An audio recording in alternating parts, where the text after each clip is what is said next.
Pastor D. Welcome to the Garage and our weekly tune-up. This week, we continue our On the Verge series with On the Verge of Giving Up. I once heard a story about a guy named R.U. Darby who quit too soon. Darby was caught up with the gold fever in the days when men and women were headed to westward in search of fortune. He dreamed of digging deep and growing rich. So he staked a claim and went to work with a pick and a shovel. After weeks of labor, he was rewarded with the discovery of a shining ore.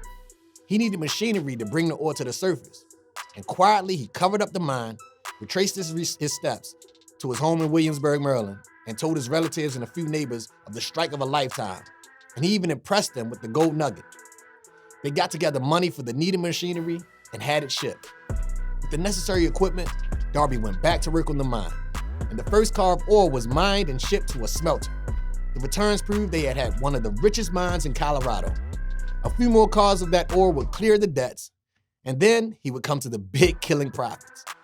Down with the drills and up went the hopes of Darby and his associates.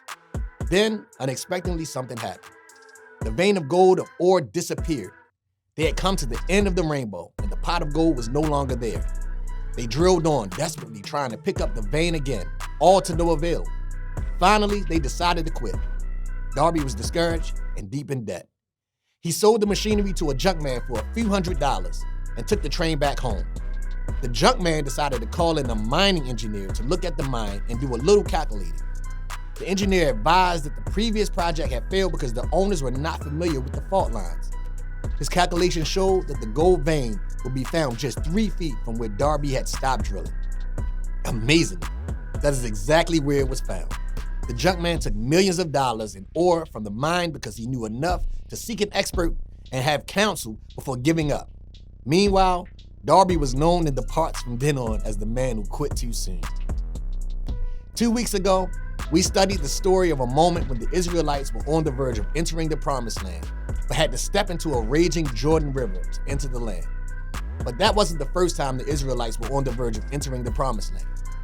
A few decades before, the Israelites were about to enter the Promised Land, and they sent 12 spies into the land to scout out where the land was, and the Israelites would have to do what they would have to do in battle to take possession of the land. Today's passage takes us back to the moment when the Israelites were on the verge and drops us in as the 12 spies report what they saw to Moses and the Israelites.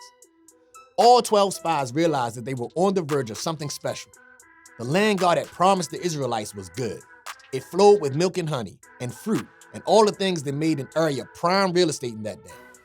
God's promise was even better than the Israelites had believed throughout the journey from Egypt and their time in Egypt as well. But all 12 spies saw that there was a difficulty. The people in the land, the promised land's inhabitants were sturdy, and the cities were not going to be easily defeated. The spies began to realize that it wouldn't be easy for the Israelites to possess the promise God had given them. The Israelites would face a lot of exhausting battles.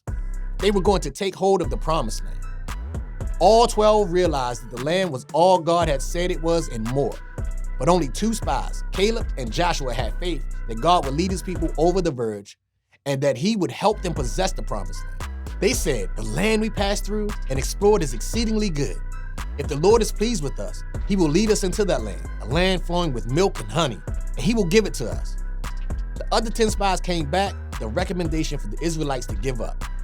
That scouting report was enough to get the Israelites to give up. They began to complain and even said that it would have been better for them to die in Egypt than to try to take the land that God had promised. Caleb and Joshua tried to convince them, "Do not rebel against the Lord and do not be afraid of the people of the land, because we will swallow them up. Their protection is gone, but the Lord is with us. Do not be afraid of them." No matter what Caleb and Joshua said, though the people had made their decision, instead of following God into the Promised Land, they wanted to give up.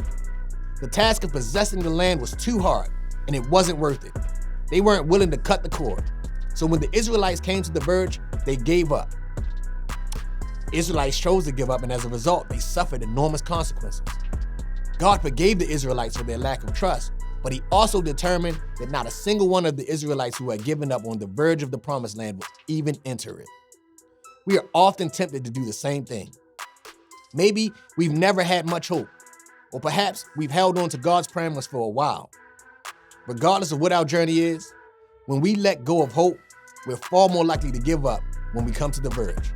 But that's not what God wants for us. Instead, God is telling us to cling to the hope so that we can cut the cord of giving up and possess what he has promised us. This story seems like a failure. And make no mistake, the consequence of this lack of faith and trust is enormous. But 40 years later, the Israelites were once again on the verge of the promised land. And they once again sent spies into the land. But this time, the 2 spies returned with this report: the Lord has surely given the whole land into our hands. These spies decided to learn from the lessons that they had before and not throw in the towel. The hope these spies embraced helped to inspire the Israelites to step into the raging Jordan River. They clung to hope, and so their story of being on the verge became not one of giving up, but one of stepping up. When we come to the verge, we're in for a reality check. Crossing over the edge won't always be comfortable, and possessing the promise is not automatic. We will be tempted to give up, but instead of giving up, we can trust God's heart. His promise is better than we ever imagined, and the challenge we face is worth the struggle. So don't give up. Instead, when it's time to leap, stop and listen to hear God speak. Hear him urge you to cling on to hope. Remember, subscribe and share this video. And most importantly, let's make an impact.